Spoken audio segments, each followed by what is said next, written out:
এই সূরাটি শোনার সাথে সাথে চারদিক থেকে খুশির খবর আসতে শুরু করবে।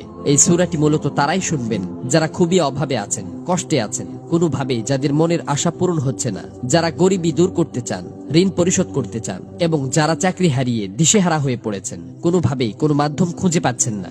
আজকের এই গুরুত্বপূর্ণ সূরাটি শুধুমাত্র তাদের জন্যই। কষ্ট করে সূরাটি আপনারা মনোযোগ দিয়ে প্রথম থেকে শেষ পর্যন্ত শুনুন।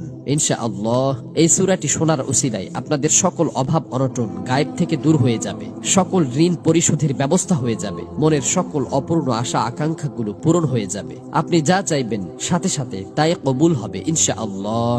প্রিয় বন্ধুরা, আল্লাহ পাক চাইলে সবকিছুই সম্ভব। এজন্য আল্লাহ তাআলার কোরআন মাজিদের সর্বশ্রেষ্ঠ এই সূরাটি শুনতে শুনতে আপনার মনের সকল নিয়ত, মনোবাসনা ও জীবনের সকল চাওয়াগুলো আল্লাহ তাআলার কাছে মনে মনে দোয়ার মাধ্যমে তুলে ধরবেন। আল্লাহ চান তো মুহূর্তেই আপনার জীবনটা পরিবর্তন হয়ে যাবে। প্রিয় বন্ধুরা, জীবনে তো অনেক প্রচেষ্টাই করেছেন, একবার না হয় কোরআন মাজিদের এই সূরাটির উপর বিশ্বাস রেখে প্রথম থেকে শেষ পর্যন্ত শুনলেন। এই সূরাটি শোনার পর আপনি নিজেই বাধ্য হবেন আমার জন্য দোয়া করতে। এই সূরাটি এখন পর্যন্ত লক্ষ লক্ষ কোটি কোটি মানুষ শুনেছে এবং সকলের ভাগ্য অলৌকিকভাবে পরিবর্তন হয়ে গেছে। আমার কথা বিশ্বাস হচ্ছে না? তাহলে সূরাটি একবার শুনেই দেখুন।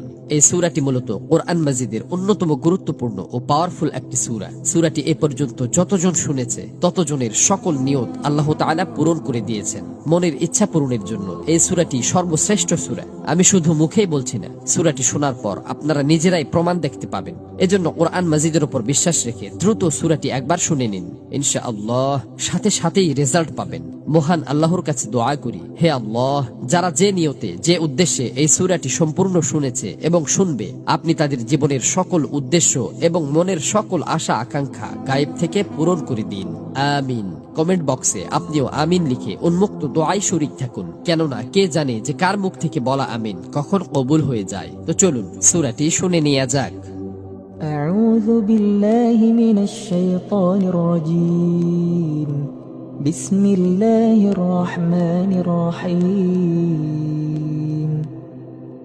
ইয়া আইয়ুহাল্লাযীনা আমানু আওফু বিল উকুদ।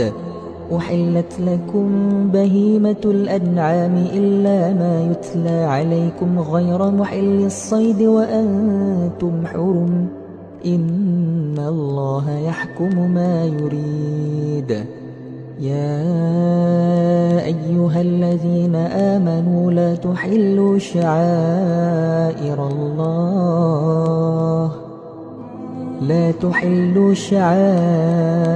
الله ولا الشهر الحرام ولا الهدي ولا القلائد